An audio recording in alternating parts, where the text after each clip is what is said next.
some here, so that I can have a glass of water.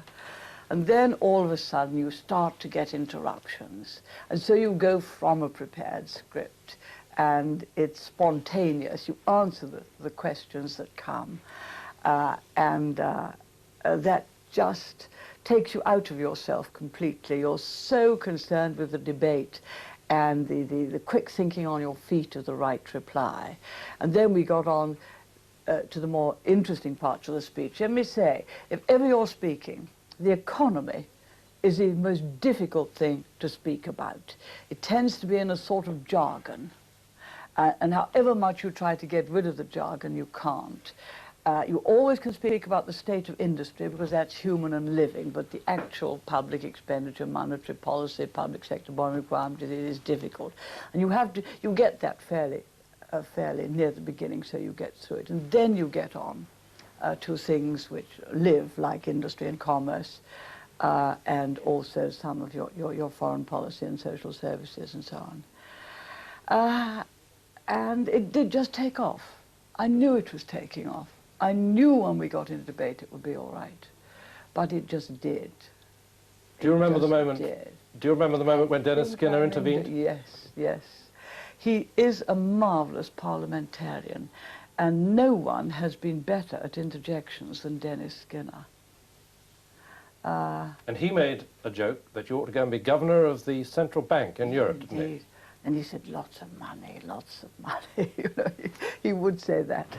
And your reply? What a good idea. It was just fun. I'm enjoying it. It was fun. I'm enjoying it. I'm beginning to enjoy it. I'm beginning to enjoy it. Yes. Were you? Yes, because we got on to, yes, it's something which takes you out of yourself. The way to get out of yourself is to have such strong things to do immediately that requires all your concentration, all your thought, all your effort. And then you've forgotten what is bothering you, because you've got something to do immediately. And for most of my political life, that has been so. Whatever the things that really were deeply concerning to me personally, one had to get on with something else, and that's how you just get through.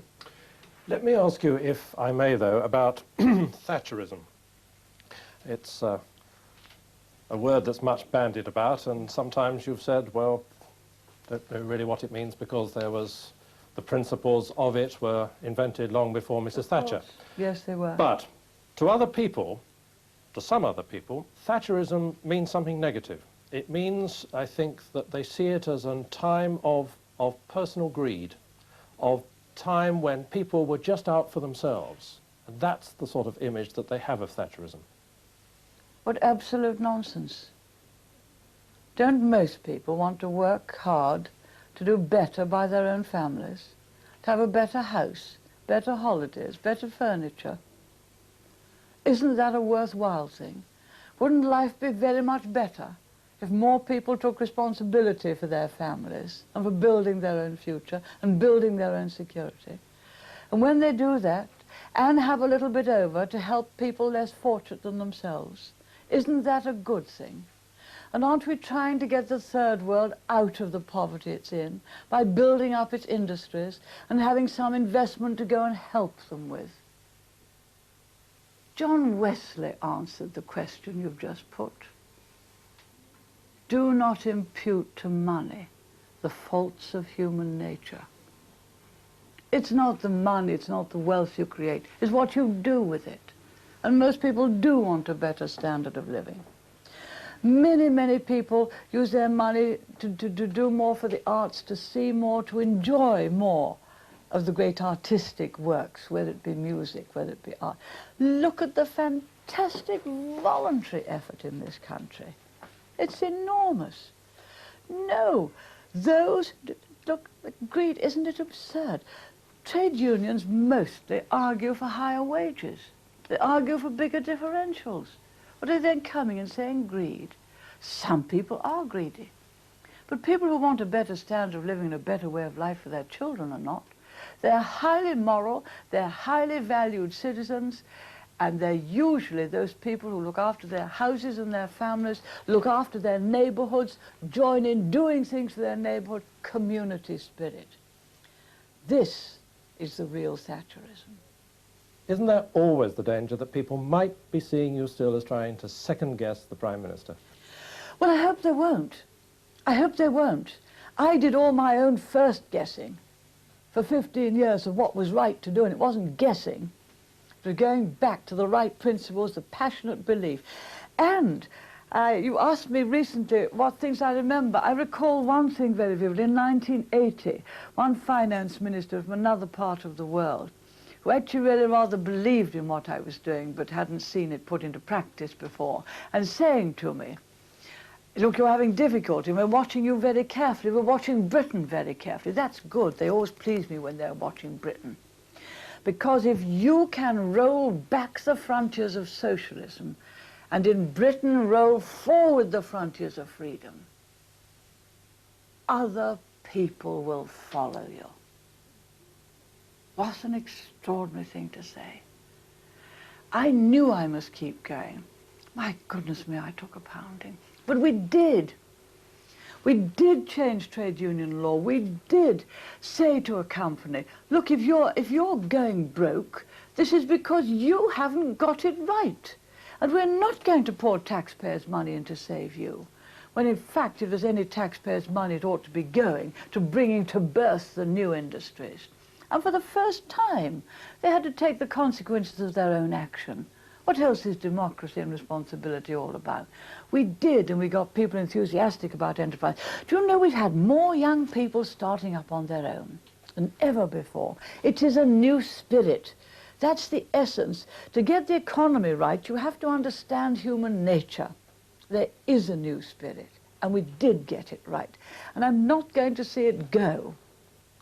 Just a final point on the whole business of the way your premiership ended. I think you've said that no Prime Minister really ought to have to leave in those circumstances. Of course, the counter-argument is it's almost like that old phrase about be you never so high, the law is above you. It's almost a sense, isn't it, in which you say be you never so high as Prime Minister, but you may be out of Downing Street by tonight, and Prime Ministers ought to know that.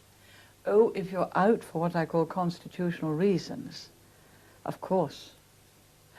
We were out for the reasons of the rules made by the Conservative Party for leaders in opposition. And that's very different. That's very different. The rules are still there. They're not rules which apply to the Labour Party or to any other party. This was the first time it had happened. And it happened. It happened. I took the right decision. I am now free to live another life of very practical use, both to the people of this country and internationally. I have a passion for Britain, for the spirit of the people, for their character. It's done wonders for the world in the past. It can still do wonders for the world of the future. And what is your foundation going to do? It is going to embody all of those things which I've explained and believed in. How to roll forward the frontiers of freedom, how to bring it about, educating people about what it is all about, giving practical help to the people in Eastern Europe who are trying to do it. They will want to know how to learn. We can give them scholarships, they can come over here. We can get people to go over there to advise them. We can hold conferences where they all get together and learn from one another and perpetuate the ideals. I've also been very active in the environment, and there's a good deal of work to do there on a scientific basis. It is partly educational, it's partly practical, it's enlarging the frontiers of freedom, it's bringing more and more of the world to democracy on the basis of what we in Britain have done. It's taking our leadership to others. They come in, I have telephone calls, how can we do it? One can't give anything like the amount of money which governments can give. But one knows people who, you give them a helping hand, you put them in the way of grants of scholarships, you teach them how to do it.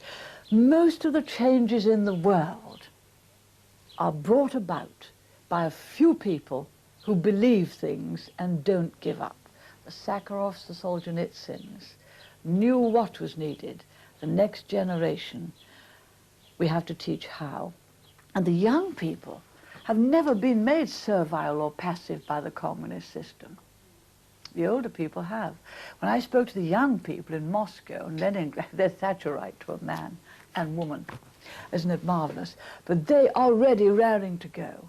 And we must help them with the how of it. The spirit of enterprise, the spirit, the character that is Britain. We're such a marvelous people. We've done so much for Europe. We've done so much. We've taken to the far-flung corners of the world. Our legal system, our common law, one of the best in the world, sound, uncorrupt administration, the spirit of enterprise. America practiced it the other side, the best she learned from us. This, we must have a foundation to make certain we have a center through which it can continue.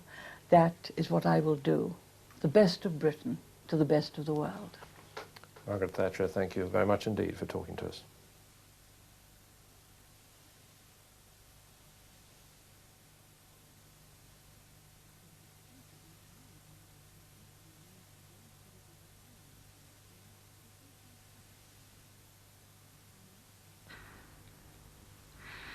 That exclusive interview with Margaret Thatcher, who announced today she would be retiring as an MP, replaced our scheduled programme, which can be seen next week. Wouldn't remain silent. Far from it. Making this decision now, as far as national politics are concerned, makes it quite clear that unlike what some people thought, I have no desire or expectation to go back into number 10. So it makes it easier for Prime Minister Major. And in a way, it makes it easier for me to say exactly what I think without people misinterpreting what I say. Mrs. Thatcher made clear that she would fight any form of European integration which she feared would threaten British sovereignty. So did John Major have any cause to worry? No, I don't think it'll worry him. After all, politics surely is about reaching decisions by debate. That's what Parliament is all about. And I was made a pretty forthright speech on Wednesday in support of John Major, but saying precisely what I believed in. Forced from office 7 months ago as the public lost confidence in her government and Conservative MPs lost confidence in her, was there any lingering bitterness now at the way she'd been treated? None at all. None at all. I had the marvellous privilege of being there for 11 and a half, nearly 12 years. That's nearly half as long again as any American president can be president of the United States. Mrs. Thatcher, now 65, was renowned for her energy when others tired. So how much energy was left? Tons. The House of Lords has been warned, and with that, she said farewell for now.